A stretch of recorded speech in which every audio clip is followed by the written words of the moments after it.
Rushing life ಅಲ್ಲಿ ಎಲ್ಲರೂ ತುಂಬಾ ಅರ್ಜೆಂಟ್ ಅಲ್ಲಿ ಇರ್ತಾರೆ. ಟ್ರಾವೆಲ್ ಮಾಡಬೇಕು, ಕೆಲಸಗಳಿಗೆ ಹೋಗ್ಬೇಕು, ಮೆಟ್ರೋಪಾಲಿಟನ್ ಸಿಟೀಸ್ ಅಲ್ಲಿ ಇದ್ಬಿಟ್ರು ಅಂದ್ರೆ ಟ್ರಾವೆಲಿಂಗ್ ಅಲ್ಲೇ ಸಿಕ್ಕಾಪಟ್ಟೆ ಟೈಮ್ ವೇಸ್ಟ್ ಆಗ್ಬಿಡುತ್ತೆ.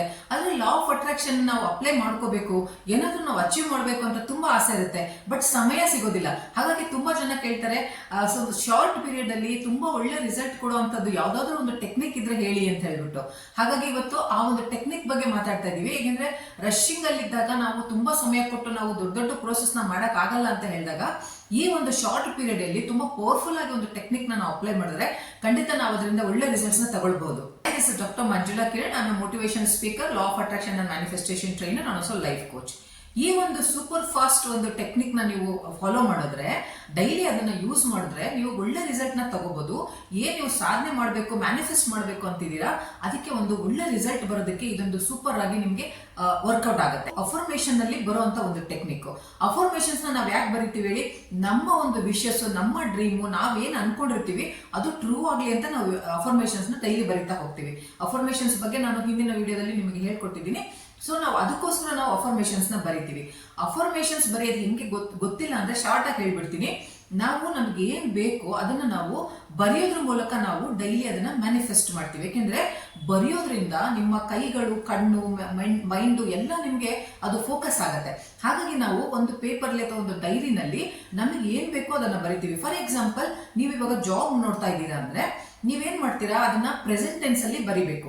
ಅದು ಯಾವತ್ತೂ ನಿಮ್ಮ ಅಫರ್ಮೇಷನ್ಸ್ ಪ್ರೆಸೆಂಟ್ ಟೆನ್ಸ್ ಅಲ್ಲೇ ಇರಬೇಕು. ಮ್ಯಾನಿಫೆಸ್ಟ್ ಮಾಡಿದೀರಾ, ಈಗಾಗಲೇ ಅದು ಟ್ರೂ ಆಗೋಗ್ಬಿಟ್ಟಿದೆ ನಿಮ್ಮ ಲೈಫಲ್ಲಿ ಅನ್ನೋ ಒಂದು ರೀತಿಲಿ ನೀವು ಬರಿಬೇಕಾಗತ್ತೆ.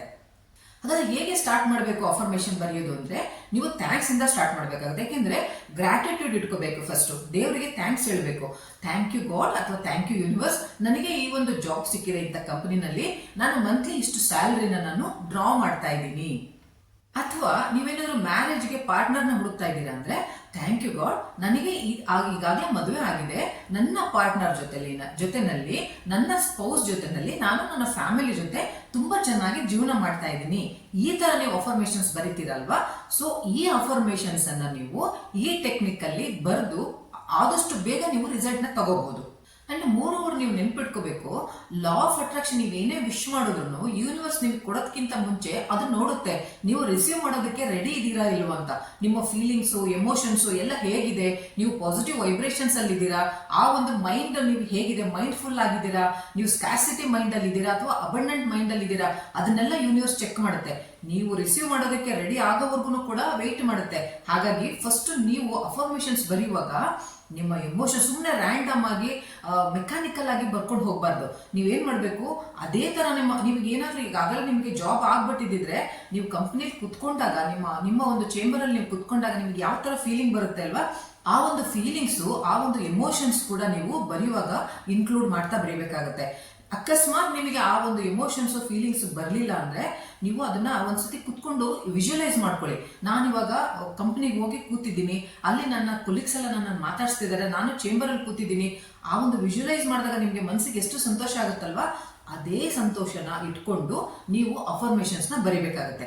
ಹಾಗಾದ್ರೆ ಈ ಟೆಕ್ನಿಕ್ ಯಾವುದು ಅಂದ್ರೆ, ಇದನ್ನ 555 ಟೆಕ್ನಿಕ್ಸ್ ಅಂತ ಹೇಳ್ತಾರೆ. 555 ಮ್ಯಾನಿಫೆಸ್ಟೇಷನ್ ಅಂತಾನು ಹೇಳ್ತಾರೆ. ಏನಿದು 555 ಅಂದ್ರೆ, ಇದು ಶಾರ್ಟ್ ಪೀರಿಯಡ್ ಅಲ್ಲಿ ಮಾಡುವಂಥದ್ದು.